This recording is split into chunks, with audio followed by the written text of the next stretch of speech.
Hey, listeners, I'm currently on a break so that I can rest, write, and prepare new episodes of the podcast, which will begin airing on Thursday, September 11th, 2025. I am so excited about that episode, which is going to be with Dr. Ingrid Clayton, where we're going to discuss her new book on fawning. It is going to be amazing. Until then, I've curated an encore season of some of the most popular episodes thus far. So if you're new to the podcast, this summer season is a great place to start. But if you've been around for a while, these episodes are definitely worth a second listen, and I know you're going to get something new out of each and every one of them. And I can't wait to hear what that is. So be sure to share that in the comments or text the podcast to let me know. All right, let's go ahead and dive into this week's episode.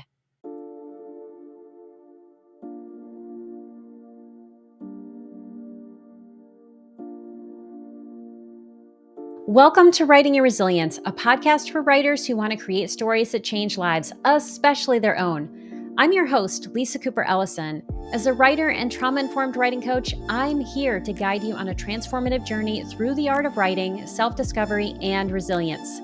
Each week, I'll share my best tricks, tips, and strategies to help you write more authentically, craft deeper, truer stories, and overcome the common storytelling roadblocks we all face. Together, we'll explore how to bounce back when life gets tough and stay connected to your inner calling. So grab your pen, your notebook, and an open heart. It's time to do the work that changes the world, one story at a time. Writing can be a powerful tool for healing, but when writing the tough stuff, it's easy to get triggered and relive the experiences you're writing about. If you're wondering what to do when you're triggered and how to care for yourself and your writing life, join me and Somatic experiencing practitioner Kirby Moore as we explore how the nervous system works and how to care for it and your creative life. During this episode, Kirby will teach you a powerful tool you can use right now to calm your nervous system and experience a greater sense of calm and ease. While you can listen to this on any platform, if you're a visual learner, this is a great episode to watch on YouTube. Let's dive in. Listeners, you might know that I've spent the last decade helping writers reclaim their voices after trauma, but this is what you may not know. I'm about to teach the course I've always wanted to create. Free Your Voice, Fuel Your Motivation is a 12-week mindful memoir writing program that brings together everything I've learned about nervous system regulation, creative flow, and writing with authenticity and joy. I've designed this to help you write the truest and best versions of your stories. This process isn't about pushing harder, it's about creating the conditions where your creativity can actually thrive. And if you're ready to reconnect with the writer you truly are, this program is for you. Applications will open on August 1st. Space is limited. If you're interested, visit the link in the show notes today to learn more. I would be so honored to work with you. Well, hello, Kirby. Welcome to the Writing Your Resilience podcast. I am delighted to have you on today. Thank you so much. It's great to be here. I'm really looking forward to our discussion today. Well, I am too. And I'm really excited, not just for myself, because I know that I'm going to learn some new things from you, but so many people have questions about the best ways to work through trauma. And how do you work with your nervous system? And you have many different answers for us. So I'm going to begin by giving you a chance to tell us a little about you and what you do. Sure. So about my work, I offer process-oriented body work. I support my clients' nervous systems after trauma, nurturing resilience. And in the past several years, I've even started mentoring people who are interested in what I offer. So I primarily work with adults and also mothers and babies. So I'm a licensed massage therapist. And so I approach the trauma resolution and somatic experiencing through touch. I'm licensed to touch. But I can also do distance sessions as well. I've taken advanced training in helping clients embody difficult emotions with integral somatic psychology. And I work with moms and babies because I've also trained in pre and perinatal psychology and birth process work. And the modality I've actually been working with the longest is biodynamic craniosacral therapy. So I've been doing that for close to 20 years. Okay, so I'm going to Um, ask you just very briefly say, what is biodynamic cranial sacral therapy? Because people are going to be like, what the what? And of then we're going to course. get into like, what is somatic experiencing and how can you help us understand that as we think about creativity? Oh, sure, sure. So, biodynamic craniosacral therapy is a gentle, non-invasive, hands-on bodywork technique for the whole body. It's performed on a massage table. The client is fully clothed, and the practitioner's touch is very light, gentle, and for the most part, it's still. It's not massage, it's not manipulative. The session focus is to support the inherent health of the whole being, especially the nervous system. And I love that biodynamic cranial work. It works with a health which is never lost, also Hmm. known as the breath of life. So really seeing the client, seeing the person on my table as whole, as healthy, as having this innate healing plan within them. And I'm just helping them to reconnect to that, to rediscover that, and to, yeah, strengthen their resilience and strengthen their awareness that they have the healing tools within. I love that framework. It also aligns with how I was trained as a counselor because, there are two different frameworks we can work from. We can work from an illness modality where we're Hmm. looking for illness, which is what happens in clinical psychology, or we can look at how do we help people connect with their wholeness. And this certainly does that.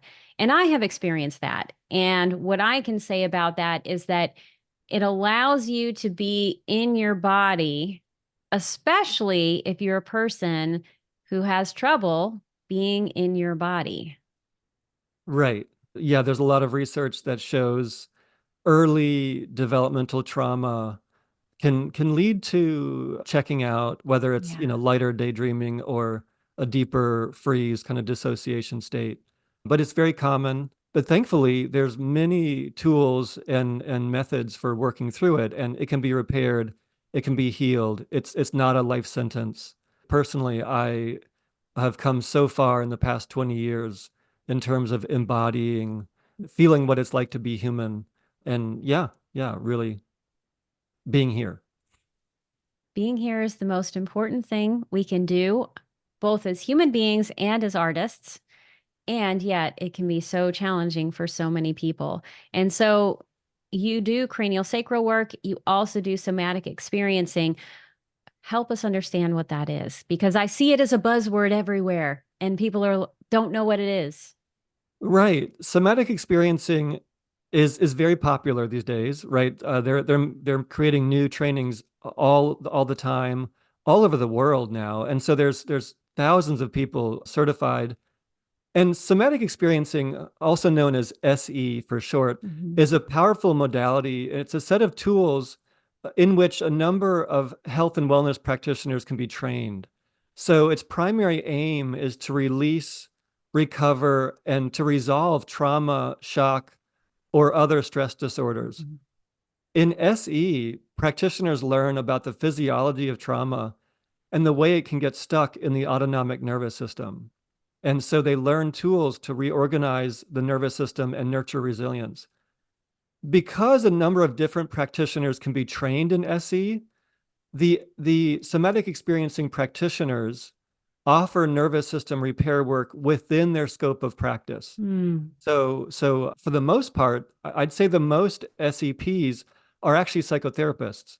So Hmm. they may not have hands-on if they don't have that background, if they don't have that training. Whereas myself, I do more hands-on work and less psychotherapy because of my scope of practice. It's a 3-year training where you attend these modules for 36 days total, as well as completing many personal sessions and receiving ample supervision Mhm. over that time. That's really helpful because I know that there are going to be people who want to work with someone who has experience in somatic experiencing. And what I hear you saying is that somatic experiencing is a training, it's kind of an add on to what you're Mhm. already doing if you're in a healing profession.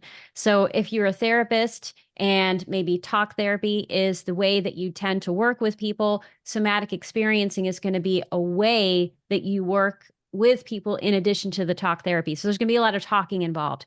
Whereas with you, massage is that's the modality that you first trained in. So you approach somatic experiencing from that lens. And so that's why there's the hands-on with you, and there's probably going to be more talking with someone else. Right, right. Because of my background working with the polyvagal system, working with birth process work, the integral somatic psychology, I've done training to heal developmental trauma. And Mm-hmm. so I there can be some talking with me as well, but clients can really tell me, what they want and what's better for them. About 10 years ago, I realized through my touch that I could feel when people were checking out under my Mm-hmm. hands. So, yeah, about 10 years ago, I felt through my touch when people were present and when they weren't, right? Which Mm-hmm. is fine. We all check out from time to time. Yeah. Life happens, stress happens. And however, in the past 5 years or so, I've realized I can now feel that without touching somebody. And Mm. so I can do distant sessions. I do distant SE sessions with people. I have a number of clients in Europe and actually in Asia who I've never met in person, and we Mm. do great work together. So, So let's talk about this whole issue of checking out. I know you have okay. some exercises you're going to have us do. I'm very excited about that. We're going to Uh-huh. work through that together. But before we get there, you talked about checking out. And there are a lot of different ways that people can check out. Sometimes you're just daydreaming. And I think writers in particular, and also other kinds of artists, try to check out because they're trying to tap into something outside of themselves. And yet, there are types of checking out, we'll call it dissociation, that are not necessarily helpful to you, or they're not necessarily enhancing your creativity. Can you talk about the difference between the two, or why it might be important for you as an SE practitioner to know when someone's checking out? Like why would you care about that? Sure. So I have a number of analogies and yeah, I've got some thoughts about this for sure. First of all, if we go through a loss or if we go through a big stressor, Mhm. there may not be any trauma around that at all, right? But if I'm processing big grief, if I'm processing a loss, I might check out from time to time. I might find Mhm. myself daydreaming. I might just need to lay in a hammock in the backyard for 2 hours and just stare at Yeah. the sky. And so that's one level of checking out, right? But there's certainly a deeper level. We in SE we talk about a deeper parasympathetic freeze, Mhm. sort of a ventral vagus, the vagus nerve, the ventral side of that, where it's almost a deep early like mammalian sort of response to Mhm. big stress, a big threat. Like I shut down, right? Like I play Yeah. dead. And so the deeper dissociation, which can often coincide with early trauma, the reason that can be exhausting is because when there is, if we look at the cause of deeper dissociation, what caused somebody to check out in that deep way? Mhm. It means there was some activation which was too much. It was too big, too soon, too fast, Yeah. and it was very overwhelming. And so that big activation is also present in the system. Yes. But underneath the dissociation is the big activation. Mhm. And so that's why you want to be a competent practitioner to know how to tease out a little bit of that activation at a time. So, understanding how the individual got triggered to be pushed out of fight or flight and into this deep parasympathetic freeze. And there's dissociation with this high activation level as well. And if that becomes a chronic pattern, that's a lot of energy, that's a lot of Mhm. stuff to keep contained in the nervous system. And so that's exhausting, right? And so that's the deeper dissociation that we're talking about. And so there's this big recruitment of psychic energy to keep that stuff contained, to keep the Mhm. trauma response contained. And it makes sense that this will tax us. And so not just our creativity could suffer, but our natural curiosity, our Yeah. sense of wonder, spontaneity, our sense of ease, our ability to play. We we probably don't feel so safe when there's this big activation underneath a numbing out, right? And, it can even affect our sense of humor. And obviously, it can affect our social relationships as well. Yeah, absolutely. I had some two pretty big ahas in this area that I think go along with everything that you're saying because I have a high capacity for dissociation. In fact, I'll be honest with you, there's a part of me that loves it. It's like, what are the colors of the clouds on my world? Let me tell you all about it. It's great, right? And I thought for a long time, oh, this is what makes me creative. And recently I listened to two different podcasts that made me go, oh, maybe not so much. Uh-huh. And one was the work of Ashok Gupta. He does a lot of work around chronic illness. And what he was talking about is that when we are dissociating in that parasympathetic way, or that sympathetic way, I would imagine, even if it feels like nothing on the surface, our bodies are in that fight, flight, freeze, fawn, activated state. And so we are expending a lot of energy at that time. And then the other thing that I recently heard was Dr. Huberman. He has this podcast and he talks about a lot of different things, but he had a specialist who was on about the amygdala. We often connect the amygdala with fight or flight and, danger and the whole that aspect of the limbic system. But what this person was saying is that the role of the amygdala is actually it's about motivation, right? And Hmm. the thing is that fear just happens to be really really motivating.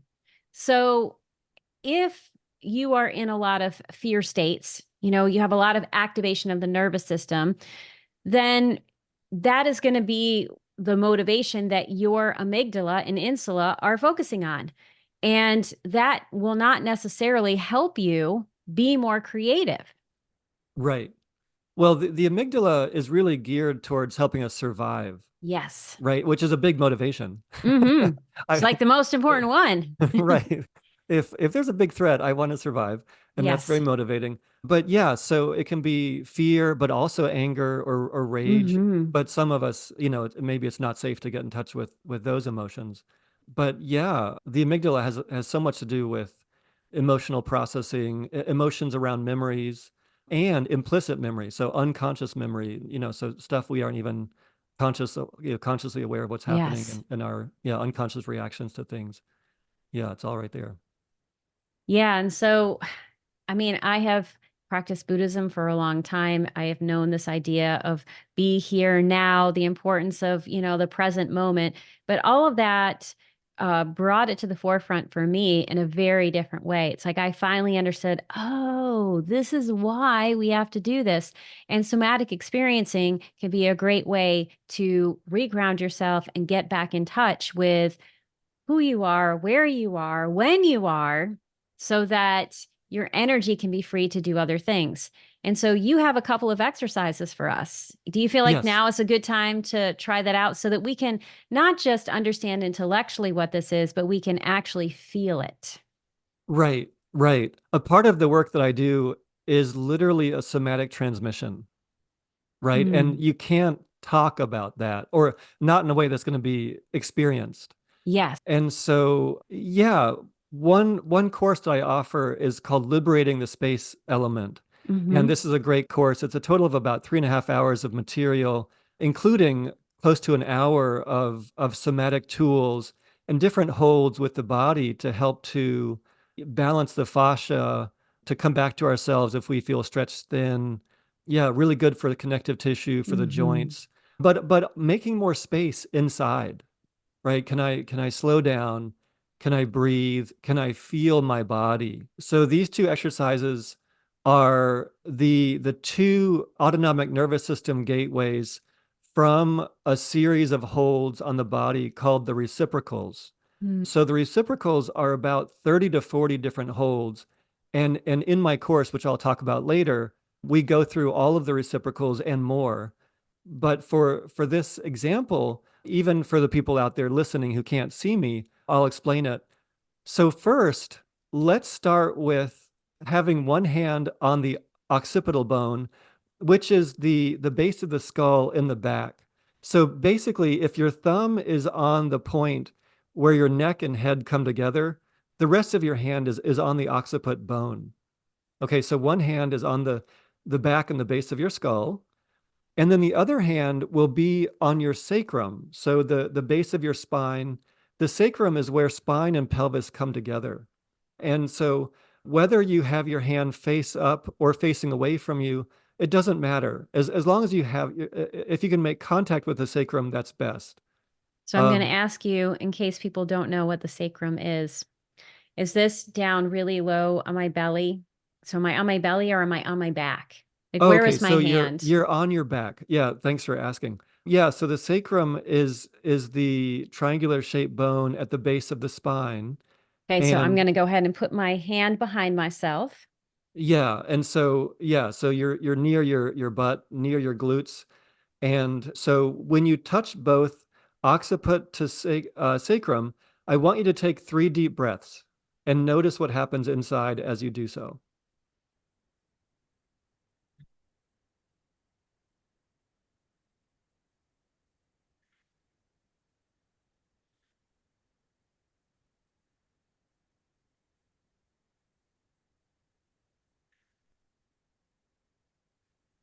If your listeners want to, they can do 4 or 5 deep breaths. I wouldn't do more than that to start. So after you do 3 to 5 deep breaths, go ahead and move your hands. So relax your hands. And I can just explain briefly, for most people, holding sacrum to occiput, basically you're on the top of your spine and the bottom of your Mhm. spine. For most people, that helps to stimulate the parasympathetic. Mhm. So for most people, that will be down regulating. You will feel calmer. You might feel more grounded or more settled. However, about 20% of people out there have a paradoxical effect when they hold that. And so if you felt stimulated, if you feel more alert when you're holding occiput to sacrum, that means you're actually stimulating your sympathetic system Mhm. instead.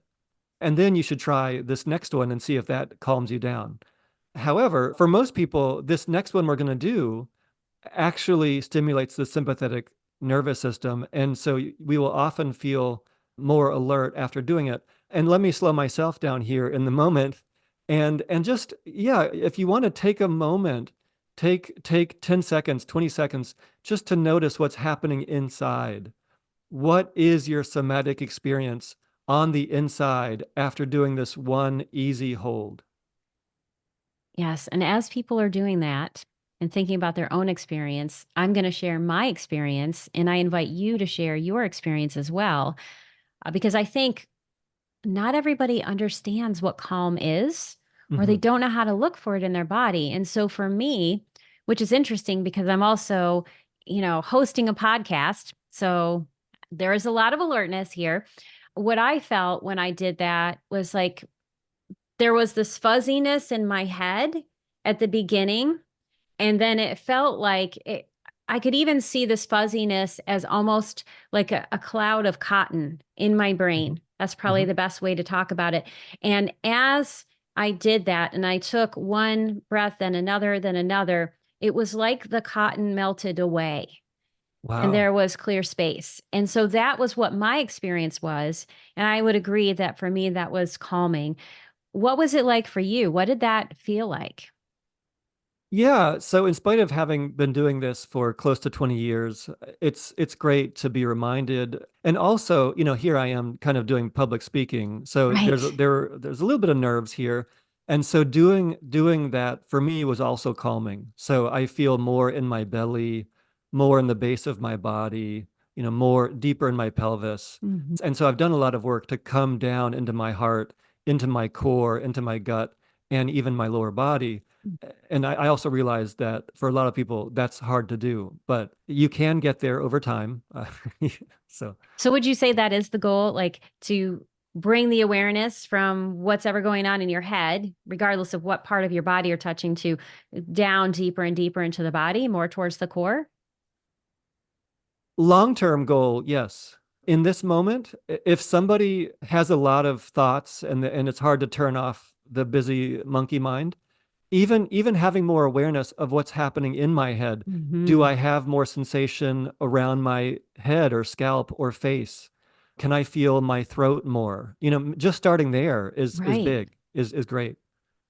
Yeah, yeah. Yeah, I love that. So we just did some a calming exercise. Now you're going to amp us up a little. Let's get started. Right. So if you do tend towards anxiety, I want you to really listen to your body. And so this, of course, Lisa, this goes for you, but for your listeners, more importantly, Mhm. if someone has high anxiety, you might only want to do this for 2 deep breaths as opposed to Mhm. 3 or more. If you are somebody who's really sluggish and you are rarely ever alert, then maybe you want to do 5 deep breaths here. But notice how fast you feel alertness if that's what you feel. And if you have the paradoxical reaction to it, this may also calm you down. So notice what happens. So this Yeah, and I hold, just want to just say before we get into the exercise, I know I'm like breaking it down, breaking it down. good. So if someone is really anxious, some symptoms that you might have, if you're like, I don't know if I'm anxious or not, maybe your thoughts are fluttering back and forth, or you have a lot of thoughts, or you feel amped up like you've had a lot of coffee, or it's hard to sit still, or the idea of sitting and breathing sounds like the seventh level of hell. All Yeah. of these things would be, suggestions to go slow. Yeah, go slow and keep in mind, especially on this next one, less is better than more. So Mm. so if you feel more alert after 2 deep breaths, you can move your hands sooner than I tell you to. Hmm. Please, by all means. So this hold, if you are just listening and you can't see it, we'll explain it. It might be a little bit easier to see it where I have my hands on my head, but your lower hand here will be on your tailbone. So we were on the sacrum before, which is kind of the upper pelvis bone in the back, but the tailbone, the coccyx, is further down. So the tailbone is, kind of, yeah, closer to your butt. And so having one hand on your tailbone and then your other hand will be on your sphenoid bone. The sphenoid is actually a bone which is mostly behind the eyes. And so what I'm going to do is I'm going to wrap my fingers kind of in front of my eyes. And so I'm going to try to touch the a little bit of my temple on both sides. And so if you are watching, you can see it, but So I'm you're just going taking to off my be. glasses so I can touch both sides of my eyes. Oh, good. Yeah, yeah. If you have glasses on, take those off. It makes it much easier. And so you're touching where your head, instead of the flat part of your face, where your head turns to go to the side, you're touching around those sides. Hmm. And take 2 or 3 deep breaths here and notice what happens inside.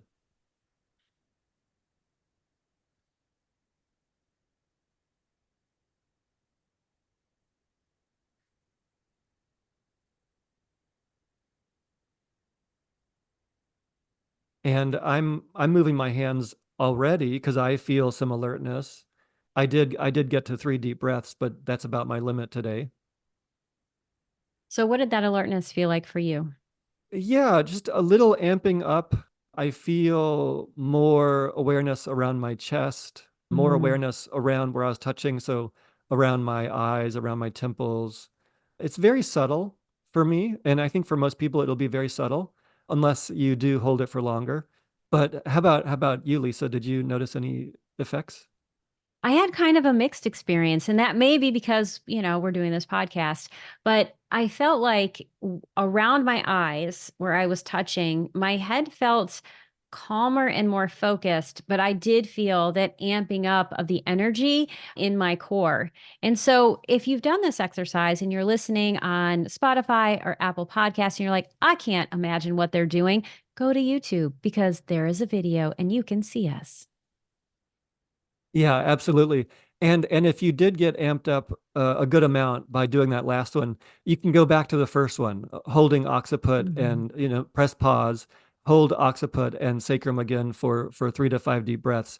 Settle yourself back down, get calmer, and then come back. Feel free to do that if you want. I'm kind of wondering if these might be good exercises for people to do right before they start writing. So, for instance, I often tell people to meditate. do some sort of meditation before you start because it primes the brain and it also calms the nervous system. But what do you think about adding something like this in addition to, or I guess as a replacement to meditation? Well, I think it's a great idea. Also, if somebody does have anxiety and they have some of the symptoms that you described earlier, meditating is very difficult, right? Yes. If I have big fear or unfortunately if I have some paranoia, that's Hmm. hard to be with, right? It's hard to sit Yeah. still. It's hard to be with those thoughts. It's extremely uncomfortable. And so if I meditate, that will only make some of those come up even more. Hmm. And so for some people, movement, whether it's going for a meditative walk or, hiking in nature, or even yoga or qigong, tai chi, swimming might be a better form of meditation. Yes. But certainly these somatic tools are possibly a substitute for meditation or certainly a good supplement to it as well. And yeah, doing this before writing I think could be come in really handy, whether you need a little bit of perking up or Hmm. settling down. So you might just want to choose to do one of them before you write, but I think it could be a good idea. Yeah, and I'm really glad that you talked about the struggle that trauma survivors in particular have around meditation. I often caution people around that, and there are two meditations that I will invite people to do. But I often tell them, like, don't just go off and do a bunch of meditations, and certainly don't try to do meditation on your own. The two meditations that I do invite people to do are the Soles of the Feet meditation that I learned from Kristen Neff. I find that to be really helpful, really grounding for people. And that is similar to a walking meditation. The other meditation that I find to be really helpful is a heart coherence meditation. Oh, great. I have a guided version of that, which you can get on Insight Timer, and I will put the link in the show notes if anyone wants to listen to it. And it's a very short guided meditation that has a lot of somatic experiencing pieces to it. That sounds great. Yeah, that sounds awesome. Also, I offer a number of short courses where there are these somatic tools. And even if you do a couple of these several times, it becomes a meditation. And Yes. yeah, really, really good. Sort of having someone guide you through it is also helpful too. It's kind of a helpful distraction. I can be in my body, but I'm not, a prisoner to my own difficult thoughts as well. So, yeah. I saw this one training with Eckhart Tolle where the whole meditation was making a cup of tea. Oh, yeah, I did a meditation where we had to sit, I think it was for 5 minutes, and enjoy a single raisin for 5 minutes. I have done that as well.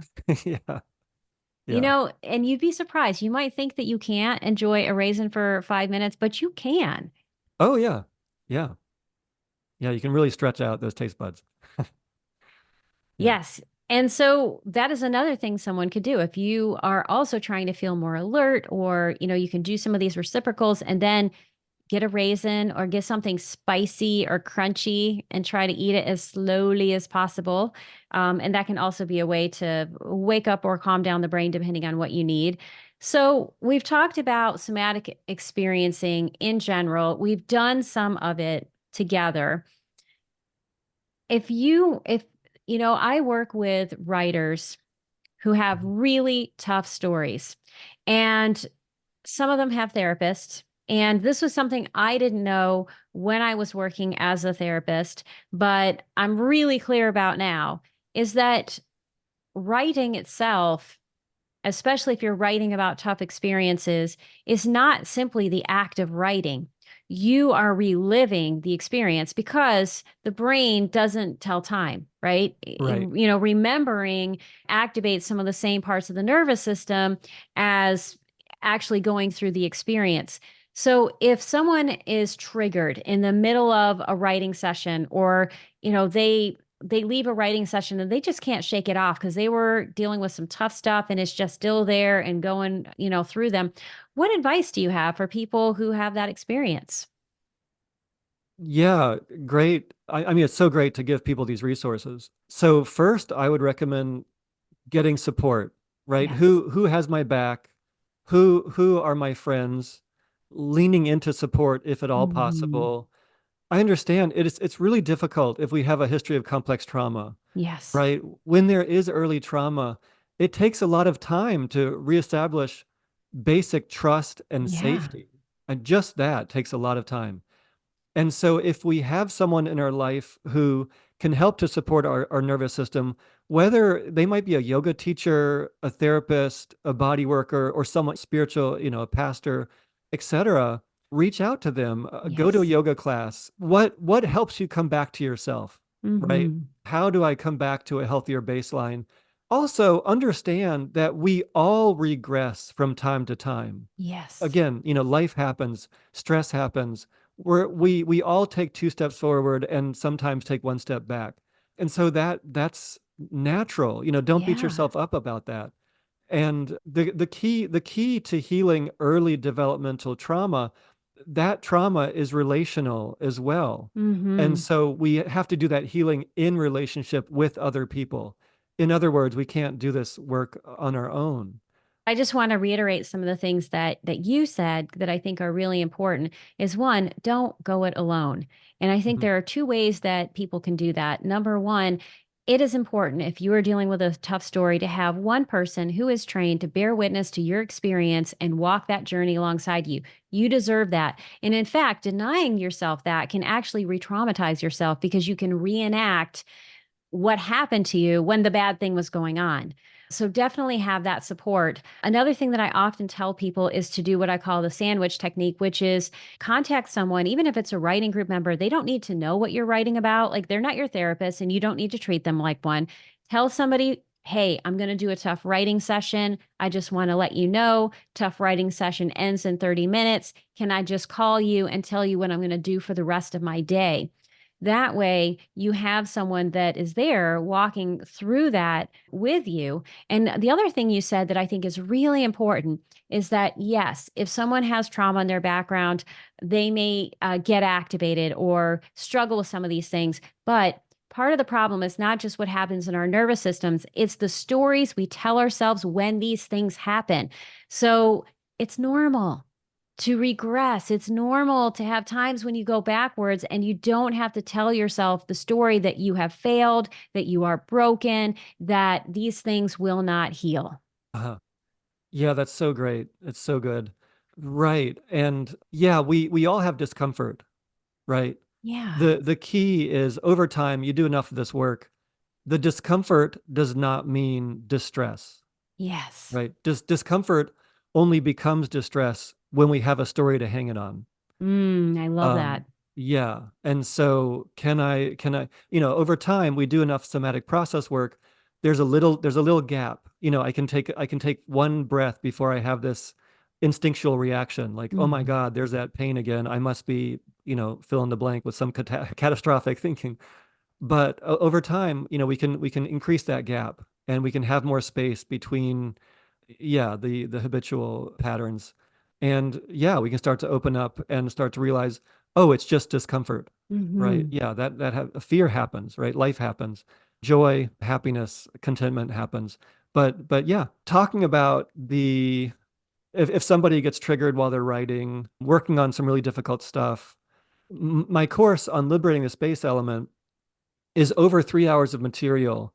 And in it, we go through all of the reciprocal holds, like 35 different holds, in addition to two other techniques.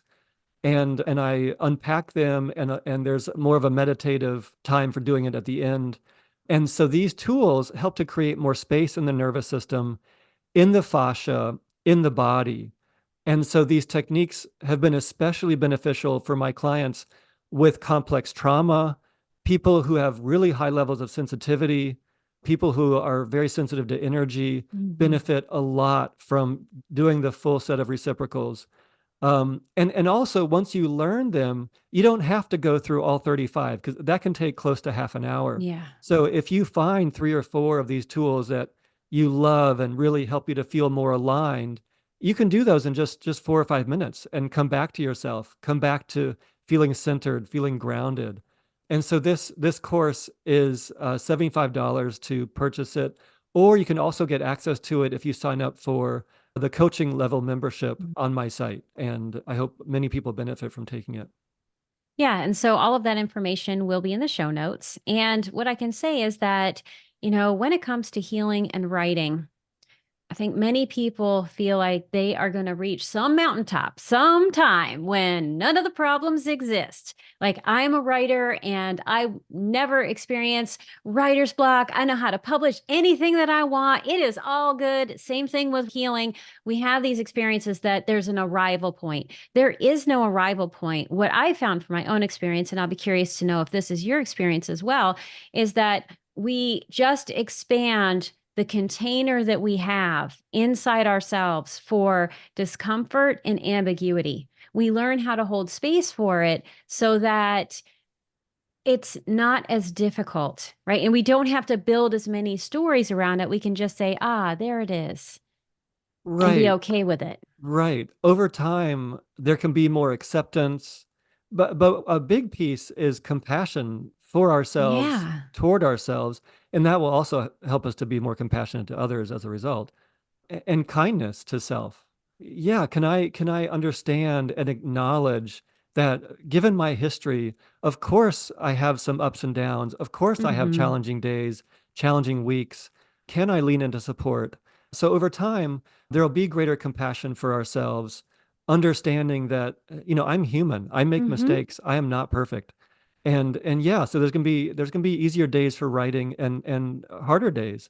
So understanding that if I have complex trauma, there will be this kind of cyclical pattern. So there will be ups and downs. And so having compassion for yourself, accepting and understanding, yeah, it'll make our relationship to ourself easier and therefore our outer relationships easier as well. Absolutely. And the more tools that you have, and that's the thing, we all have to learn tools. We don't come equipped with them, but the more tools we have, the easier this becomes. Well, you know what? You and I could be here for days and days and days talking about it because it's a deep topic. And also, there's just so much to talk about, and we're having so much fun. But life must go on. And I have three final speed round questions I'm going to ask you as we Okay. wrap up. And the first question is, what is the best piece of writing advice that you've ever received? Because you do all of this work with your somatic experiencing and cranial sacral, and you also write blog posts. Right. So I have been writing for a while, and but I think the best advice has come from my somatic experiencing teachers, right? So again, to reiterate, can I be kinder to myself? Can I Yes. slow down a little bit, take a deep breath, accept who and what and where I am? Hmm. So honoring these natural cycles, yeah, can I accept these facets of myself? Can I permit myself to be with a difficult emotion without assuming there's something wrong? Can I lean into support and share with somebody and say, Yeah. this is really hard? And for a lot of people, that can be a huge step. That can be a really big step. And also understanding that when there's complex trauma, there's oftentimes shame because I don't have the same capacities or abilities as someone who seems quote unquote normal. I don't like to use that word, but maybe my expectations aren't realistic. Trauma is difficult, but the nervous system can change. It can transform. So, baby steps, right? Can I start being a little bit kinder to myself this afternoon, Mm. tonight, when there's greater compassion, greater acceptance of what is, without as much guilt or shame, then things get easier, including the Hmm. writing process. Yeah. Absolutely. So you work with people all the time, trying to help them care for themselves better. What is one thing you do to nurture your resilience? Yeah. Okay. So I do have a couple of thoughts here. So briefly, first, I love connecting with people. So especially if it's in a therapeutic, caring, or spiritually Mhm. oriented kind of way. So doing qigong together, meditating together, Mhm. going for a walk or a hike together in nature, being curious together really helps me to nurture my Mhm. resilience. And second, and I think this is really big for people if they have a history of trauma, the second way I nurture my resilience is to practice moderation. Mm. If we do a lot of healing work all at once, or if I push really hard one week when that is not the norm, then the inner pendulum starts to swing, right? It takes a big Mhm. swing toward, if I do a lot of healing work all at once, the inner pendulum takes a big swing toward the healing vortex. Mhm. However, that big swing is typically followed by a counter swing back toward the trauma vortex. And there can be, Mm. 10 minutes or an hour, a couple hours of difficulty. And so we want to go slow. We want to titrate this work, do a little bit at a time, and then give it time to integrate. When we're stretched thin, it's possible for anybody to regress. So practicing everything in moderation helps us to stay in alignment. Absolutely. And, so think about if you practice yoga, there is always a shavasana or a corpse pose at the very end. There's rest. And, if you are working really hard to heal and you're experiencing a lot of exhaustion or a lot of emotional volatility, give yourself a break. You do not have to heal all at once. In fact, no one does. Right, So just go right. slow. Yeah, and if you try to push through too hard, it won't stick. And so, yeah, the baby steps, the integration time, the titration, so big, so important there. If people want to connect with you, they want to learn more about reciprocals and your work, what is the best way for them to connect with you? Yeah, thank you so much for this, Lisa. The best way to get in touch with me is either of my websites. So I used traumainformedastrology.com. That's more for coaching for my mentees. It's for distance sessions and for practitioners who want to learn with me. And then I use mkirbymore.com. That's more for somatic process clients and in-person body work. So either of those websites, you can find out how to get in touch with me. But also, Lisa, please feel free to share my email in the show notes. This coming fall, I will be offering occasional free discussion groups that are public. And I do monthly Instagram live sessions where we discuss various topics. So I would really be happy for people to reach out and get in touch with me. Yeah. And so all of that will be in the show notes and you can check him out. He already has some Instagram lives. You can go back and check out and then you can listen. And do you have a newsletter that people can sign up for so that they can know when these talks are going to happen? I do have a newsletter. Yeah, you can sign up for that at traumainformedastrology.com. So, So, once again, that will also be in the show notes. Well, thank you so much, Kirby, for being on the podcast today. I am deeply honored that you are here. And thank you so much for these wonderful exercises that will take me through the rest of the day and beyond. yeah, thank you so much. I really appreciate this. I am so deeply appreciative for all that you do and for who you are. So, thank you for bringing these resources and tools to so many people. Thank you so much for listening. If you'd like to learn more about this week's guest, please see the show notes for this episode. But before you go, I would love it if you would text the show if you're on Apple Podcasts or Spotify, or leave a comment on YouTube letting me know your biggest takeaway for this episode or what you loved most about it. And speaking of your comments, I want to thank each and every one of you for the comments that you have shared thus far and the ways that you've reached out to me through email, my Substack, and all of the different ways that you have to connect with me. It has been such an honor to get your feedback and to hear what you love about the podcast. Thank you so, so, so much. I look forward to engaging with it more in the future. And listeners, if you haven't had a chance to connect with me or to share something about the podcast, I would love to hear from you too. Until next time, please remember that your story matters. And as you work on it, you change lives, especially your own.